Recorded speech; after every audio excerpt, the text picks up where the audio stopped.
Hello friends, आप सभी का स्वागत है आपके अपने YouTube channel current affairs by Ravi पर। फ्रेंड्स, आज मैं आपके लिए डेली करंट अफेयर्स में 24 जून 2025 के मोस्ट इंपॉर्टेंट क्वेश्चन इस वीडियो में लेकर आया हूं। मैंने आपके लिए सभी क्वेश्चन सेलेक्टेड और इंपॉर्टेंट लिए हैं। अगर आप किसी भी कॉम्पिटिटिव एग्जाम की तैयारी कर रहे हो, ये वीडियो आपके लिए काफ़ी ज़्यादा यूजफुल रहने वाला है। फ्रेंड्स, मैं आपको बताना चाहता हूँ कि मैं आपको डेली बेसिस पे मोस्ट इंपॉर्टेंट 12 MCQs करवाता हूँ बेस्ट एक्सप्लेनेशन और बेस्ट रिसर्च के साथ, जिन क्वेश्चन के एग्जाम में डायरेक्ट आने के चांसेस होते हैं। तो चलिए अपनी वीडियो को हम स्टार्ट कर लेते हैं। वीडियो की स्टार्टिंग हमारी हर दिन होती है पिछले दिन के करंट अफेयर्स के कोई रिवीजन के साथ। तो देखिए, कल मैं आपको जो मैंने पहला क्वेश्चन पढ़ाया था वो ये था, जून 2025 में भारत की पहली हाइड्रोजन ईंधन सेल बस को किस शहर में शुरू हुई है? लेह लद्दाख में शुरू हुई है। अंतर्राष्ट्रीय योग दिवस कब मनाया जाता है? 21 जून को मनाया गया। थीम है इसकी एक पृथ्वी एक स्वास्थ्य के लिए योग। नेक्स्ट है, जून 2025 में हिंदी भाषा के लिए साहित्य अकादमी युवा पुरस्कार 2025 किसे प्रदान किया गया है?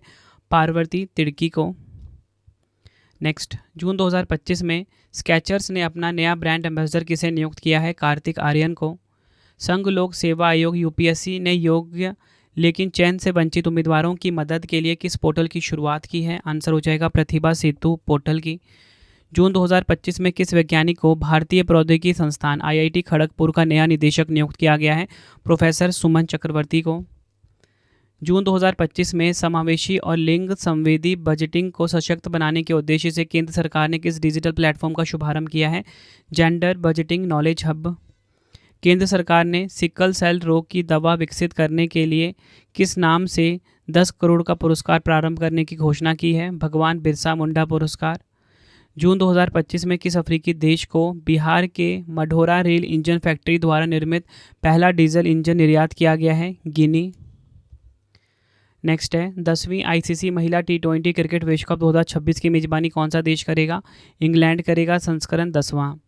जून 2025 में तीरंदाजी एशिया कप 2025 सिंगापुर चरण 2 में भारतीय तीरंदाजों ने कुल कितने पदक जीते? 9 पदक जीते हैं। पेरिस डायमंड लीग 2025 में भाला फेंक प्रतियोगिता में नीरज चोपड़ा ने कौन सा पदक जीता? स्वर्ण पदक जीता। तो फ्रेंड्स, ये आपको मैंने मोस्ट इंपॉर्टेंट 12 MCQs करवा दिए जो आपको मैंने कल पढ़ाए थे, ठीक है। और अब आपको मैं आज की वीडियो स्टार्ट कर लेता हूँ। उससे पहले फ्रेंड्स, आप सभी कमेंट बॉक्स में अटेंडेंस लगा दीजिए कि आप सब किस एग्जाम की तैयारी कर रहे हो और आपका नाम क्या है।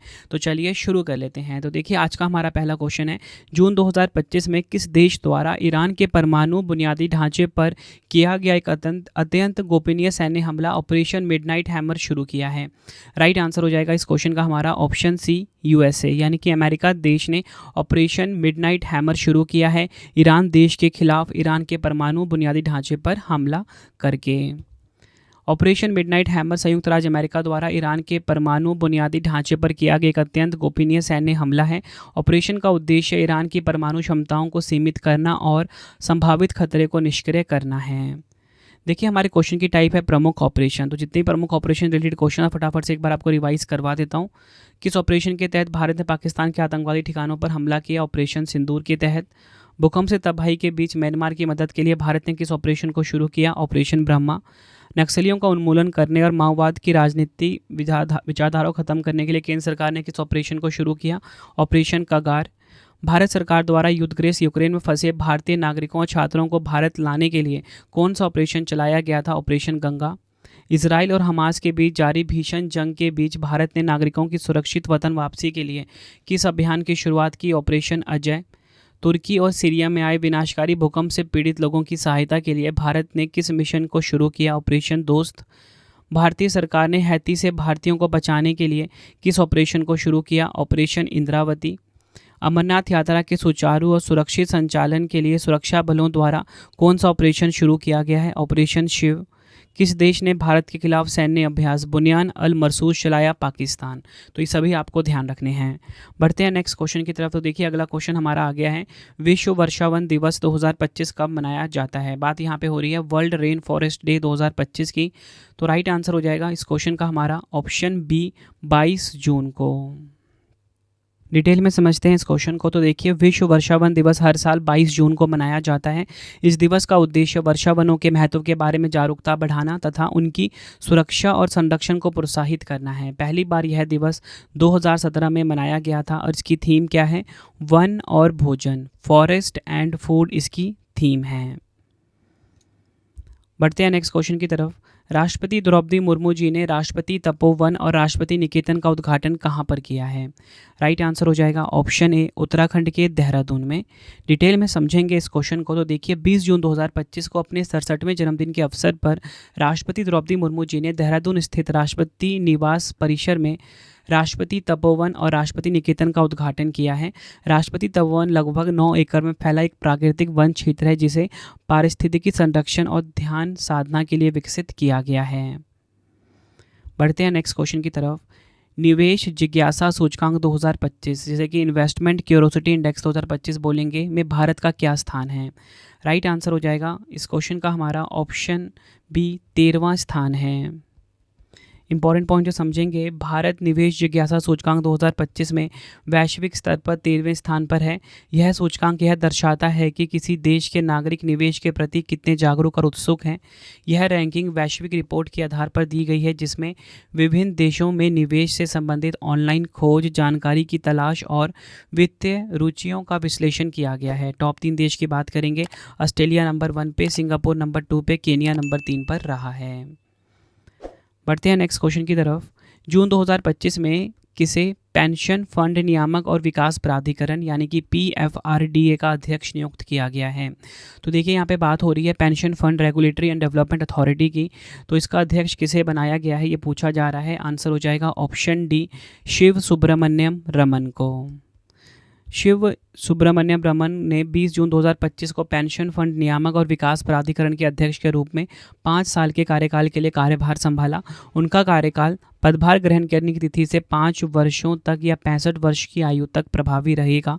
अगर हम बात करें PFRDA की, भारत में राष्ट्रीय पेंशन प्रणाली और अन्य पेंशन योजनाओं के विनियमन और प्रबंधन के लिए जिम्मेदार संस्था है। ये 2003 में इसकी स्थापना हुई थी। मुख्यालय कहाँ पर है? नई दिल्ली में। बढ़ते हैं नेक्स्ट क्वेश्चन की तरफ। क्वींस क्लब टेनिस टूर्नामेंट 2025 का खिताब किसने जीता है? राइट आंसर हो जाएगा इस क्वेश्चन का ऑप्शन सी कार्लोस अल्काराज ने। डिटेल में समझेंगे इस क्वेश्चन को तो देखिए स्पेन के युवा टेनिस खिलाड़ी कार्लोस अल्काराज ने 23 जून 2025 को क्वींस क्लब 2025 चैंपियनशिप का खिताब जीत लिया है। फाइनल मुकाबले में उन्होंने चेक गणराज्य के जीरी लेहका को हराया। यह उनका दूसरा क्वींस क्लब खिताब है और 2025 सीजन का 5वां खिताब। बढ़ते हैं नेक्स्ट क्वेश्चन की तरफ। क्वींस यूनिवर्सिटी बेलफास्ट यानी कि QUB ने गुजरात की गिफ्ट सिटी परिसर के पहले डीन के रूप में किसे नियुक्त किया है? तो देखिए राइट आंसर हो जाएगा option B professor M Satish Kumar को। डिटेल में समझेंगे तो देखिए क्वींस यूनिवर्सिटी बेलफास्ट QUB ने गुजरात की गिफ्ट सिटी में अपने पहले अंतर्राष्ट्रीय परिसर की स्थापना की घोषणा की है। प्रोफेसर M सतीश कुमार को QUB के गिफ्ट सिटी परिसर का पहला डीन नियुक्त किया गया है। अगर हम बात करें QUB की, क्वींस यूनिवर्सिटी बेलफास्ट की, यूनाइटेड किंगडम में स्थित एक प्रतिष्ठित विश्वविद्यालय है। 1845 में इसकी स्थापना हुई थी। मुख्यालय कहाँ पर है? बेलफास्ट आयरलैंड में। बढ़ते हैं नेक्स्ट क्वेश्चन की तरफ। अंडर 23 एशियाई कुश्ती चैंपियनशिप 2025 में भारत का क्या स्थान है? राइट आंसर हो जाएगा इस क्वेश्चन का ऑप्शन सी भारत का स्थान है पहला। अंडर 23 एशियाई कुश्ती चैंपियनशिप 2025 का आयोजन वियतनाम के वुंग ताओ में किया गया, जहां भारत ने ऐतिहासिक प्रदर्शन करते हुए पुरुष फ्रीस्टाइल टीम रैंकिंग में पहला स्थान प्राप्त किया है। भारत ने 6 स्वर्ण पदक और 1 रजत पदक जीतकर ओवरऑल चैंपियन ट्रॉफी अपने नाम की है। अगला क्वेश्चन कर लेते हैं। संयुक्त राष्ट्र लोक सेवा दिवस 2025 यानी कि United Nations public service day 2025 कब मनाया गया है? आंसर हो जाएगा ऑप्शन सी 23 जून को मनाया गया है। संयुक्त राष्ट्र लोक सेवा दिवस हर साल 23 जून को मनाया जाता है। इस दिन का उद्देश्य लोक सेवा के महत्व को रेखांकित करना और जनहित में उत्कृष्ट सेवा प्रदान करने वाले कर्मचारियों एवं संगठनों को सम्मानित करना है। तो फ्रेंड्स की आप थीम देख लीजिए, 5 वर्ष से 2030 तक एक सतत भविष्य के लिए सार्वजनिक सेवा वितरण में तेजी लाना।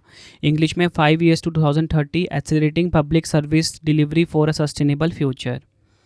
बढ़ते हैं नेक्स्ट क्वेश्चन की तरफ। किस राज्य सरकार ने पर्यावरण संरक्षण हेतु माझी वसुंधरा 6.0 अभियान शुरू करने की घोषणा की है?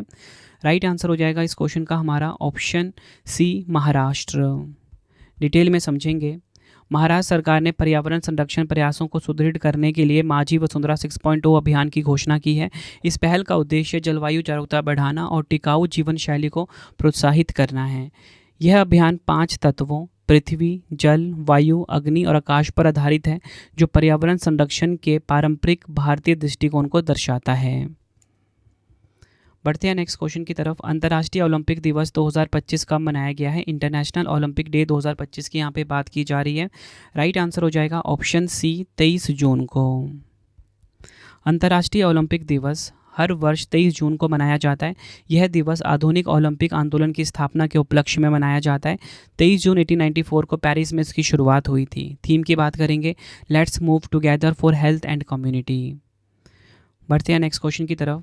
किस बैंक ने रक्षक प्लस योजना के तहत 26 शहीदों के परिवारों को 17.02 करोड़ की राशि वितरित की है?